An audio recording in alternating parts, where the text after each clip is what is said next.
Bafowethu, into ongayazi inkulu kunawe. Uthi ubewazi ukuthi omasipala baseGoli bangcole ngale ndlela. IGoli lonkana nje, umasipala weGoli lonkana. Siqale ikhomishini uMadlanga yadila nomasipala waseKuruleni, wavela yonke iy'mpethu zaseKuruleni. Manje Madlanga kusukela izolo kuze kube namhlanje idila nomasipala wasePitoli iTshwane. Hayi bafowethu, konakele. Laphayana-ke kuMadlanga bekunalo mama lo kuthiwa uYolanda Faro obekhona lapha kuMadlanga izolo ethula ubufakazi bakhe. Umama lo uYolanda uYolanda Falo uphike walala ngomhlane ukuthi ayikho into yena ebimhlanganisa noSergeant Fani Nkosi. Okay, siyakubona-ke lokho, kodwa kuvela ukuthi ebufakazini banamhlanje ukuthi naye akekho msulwa, wayemenyiwe lapha abekhishwe khona beziy'cubuthwane entweni yama-China. Kwakade kunokhisimusi wama-China owawu-last year ngoFebruwari ngo-2025. So kubikwa ukuthi wayekhona bemenyiwe beziy'cubuthwana khona, kumnandi kunje. Kodwa lokho akakuvezanga futhi akakhulumanga ngalokho. Kodwa i-evidence engene namhlanje ibaveza konke ngokusobala ukuthi loyo invitation yekade iphushwa ngo-WhatsApp ihamba yonke, and naye wahlomula i-invitation esimemeni sakhe uCommissioner Faro kanye nama-colleagues wakhe abade bemenywe nawo. And umuntu owamsendela ilokhuzana owamsendela i-invitation kwaku-DC Nhlapho, ayinikezwa directly uDC Nhlapho. So now ilokhuzana inkinga esibhekana nayo, sibhekana lento ukuthi abantu sebejwayele ukuthi befunge bese beqamba amanga. Kuyicala ukuthi uphakamise isandla uthi Nkosi ngisize ebese uphinde uqambe amanga. Awukwazi ukuqamba amanga under oath, but sikubone kakhulu kuma-commission ebebekhona ukuthi abantu nje bayiqambela amanga futhi bakhululekile futhi abanendaba, they would get away with it. So-ke siyathola ukuthi abalokhuzana amaphoyisa amaningi ayekade emenyiwe lapha ngoFebruwari 2025 ayekhokhelwe ngisho ama-accommodation ekhokhelwa iwona phela ama-officials lawa ase-China, ngoba kwakuyi i-Chinese Christmas.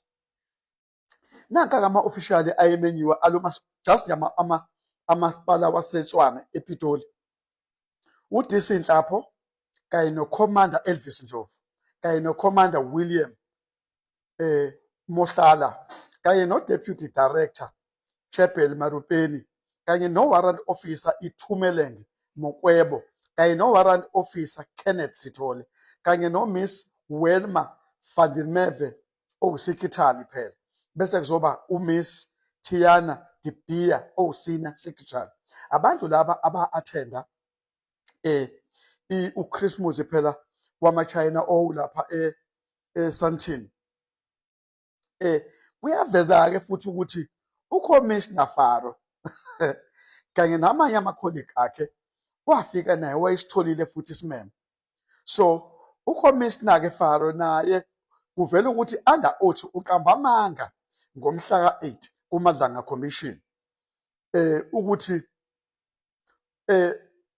wayengekho kule trip ye-Christmas yama-Chinese, and waphatha no-forensic wathi, kodwa akakudeclaranga ukuthi uCommission ivenu yakhe kanye nezipho aphiwa zona zaziwetha u-46,000. So-ke kahle uqamba amanga-ke makukuthiwa kufeyile ukusho lokho.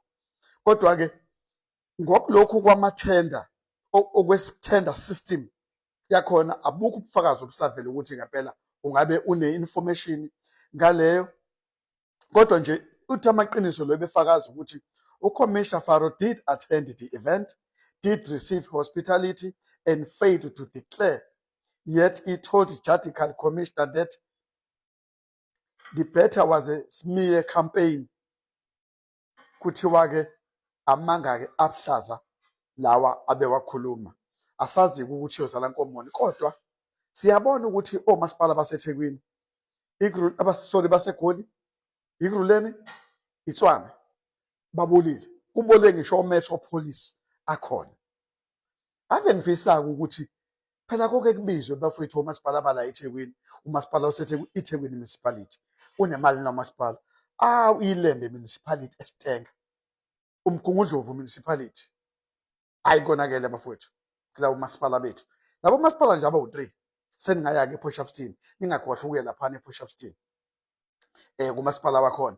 Omasipala laba nje abawu-4, iThekwini municipality, uDukuza municipality, iPietermaritzburg uMgungundlovu municipality, ebese niya ngapha eLokuzaneni ePortshepstone.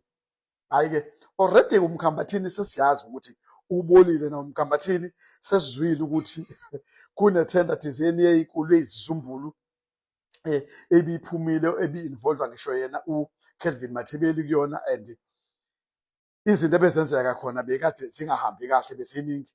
So-ke ngempela bafowethu kuyakutshela ukuthi imali yamakhokhi bezentela iyaxhaphazwa kakhulu, and i-service delivery ayifiki kubantu ngendlela, just because kunogombela kwesabo. Kunabantu abayicabangela bona kuphela, abafuna uceba bona kuphela ngobugebengu. Sengayithinike le ndaba bafowethu makunje, ngoba nangamanje njengoba kukhalwa nama-foreigner, kodwa phela sadayiswe bani? uHome Affairs. Lama-foreigner agcwele eSouth Africa ayitholaphi ukuthi athole ukuthi amanye aseza aba nama-ID yini? Ubani Home Affairs? Yini esingayenza bafowethu ukuthi kulunge lento? Ngifuna ukuzwa ivwi lakho, asihlangane lapha kuma-comment section. Sengibuya-ke ngevidiyo yokugcina-ke manje ye-geopolitics. Danko.